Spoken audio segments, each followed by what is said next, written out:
Mesdames et messieurs, bonjour et bienvenue sur votre chaîne Mission Innovation, cette chaîne qui a pour mission de faire la promotion de la culture de l'intelligence et des innovations.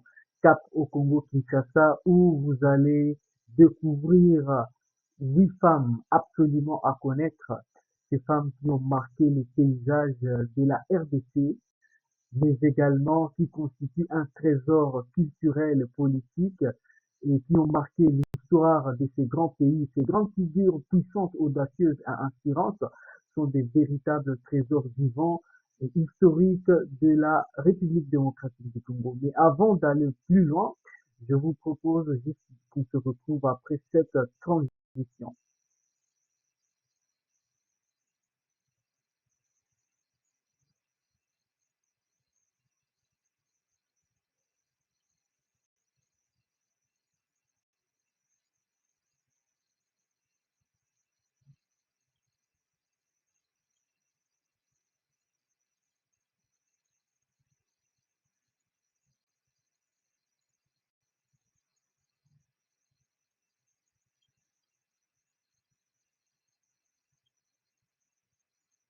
Merci beaucoup. La première grande figure que nous voulons voir aujourd'hui, il s'agit de Kimpa Vita. En fait, Kimpa Vita, c'est une femme exceptionnelle qui a vécu au Congo Kinshasa vers le XVIIe siècle. Elle est aussi connue sous le nom de Donna Beatrice. Elle était née vers 1684 dans le royaume Congo, le Congo central aujourd'hui.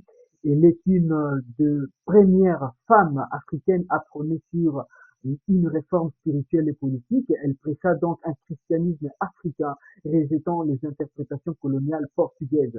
Son trait unique est que son audace prophétique unie constitue une grande vision d'unité nationale précoce et qui va vite a été donc brûlée vive à l'âge de 22 ans. Aujourd'hui, elle incarne la résistance culturelle, mais également spirituelle du Congo-Kinshasa.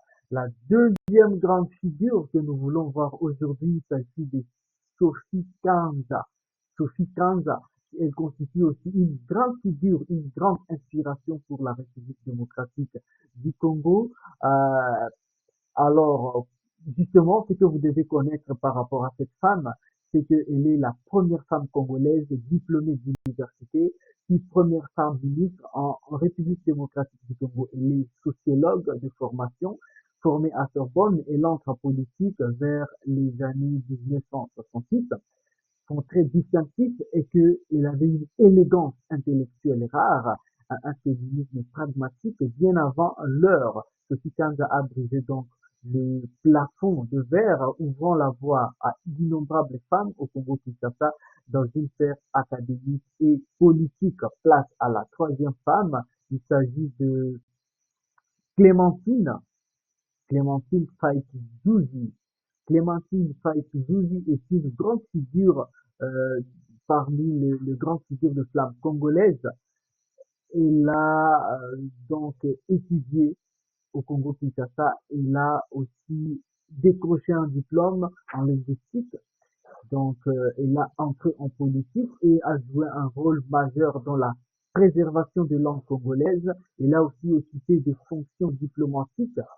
Sa singularité était sa passion pour la culture linguistique, mais également elle a constitué un socle dans l'identité nationale congolaise. Elle incarne donc la résistance douce et la culture du savoir au Congo-Kinshasa. La femme suivante, il s'agit de, comme vous le savez, Cécile Kyenge. Cécile Kyenge, c'est la première ministre noire en Italie. Je ne sais pas, peut-être que vous la connaissez déjà. Euh, Elle vit donc en Europe, elle était née à Bukavu, elle est devenue la première ministre noire en Italie en 2013. Elle était formée comme ophtalmologue, militante pour les droits humains. Elle est déléguée de l'Union européenne, donc députée de l'Union européenne. Son trait unique est qu'elle incarne un caractère de ténacité face au racisme institutionnel. Elle incarne aussi une force tranquille. Kenge est un pont culturel et politique entre l'Afrique et l'Europe. Elle est la vraie ambassadrice de la RDC et du rayonnement, donc de la RDC sur le plan continental et mondial. Place maintenant à la suivante femme. Il s'agit bien sûr de ce que vous appelez Marie-Thérèse Kandou. Marie-Thérèse Kandou a aussi joué un grand rôle dans l'histoire de notre pays. Avocate de renom et femme politique, Marie-Thérèse Kandou a marqué les esprits lors des élections présidentielles de 2006. Il a donc défendu Etienne Tshisekedi et s'est engagé pour la justice et la transparence. Son trait caractéristique est qu'elle incarne le courage judiciaire dans un climat tendu et une fidélité aux valeurs démocratiques. Elle symbolise donc l'indépendance d'esprit dans une RDC parfois minée par des compromissions. La femme suivante, je sais très bien que peut-être vous la connaissez déjà. Il s'agit de Eve Bazaïba, une femme politique et écologiste. En tout cas, par rapport à ce qui concerne Eve Bazaïba, elle est l'actuelle ministre de l'Environnement et une figure emblématique et majeure donc de l'opposition et du combat pour la souveraineté nationale. Elle est formée en droit. Il a été longtemps secrétaire général du MLC. Vous rappellerez donc lorsque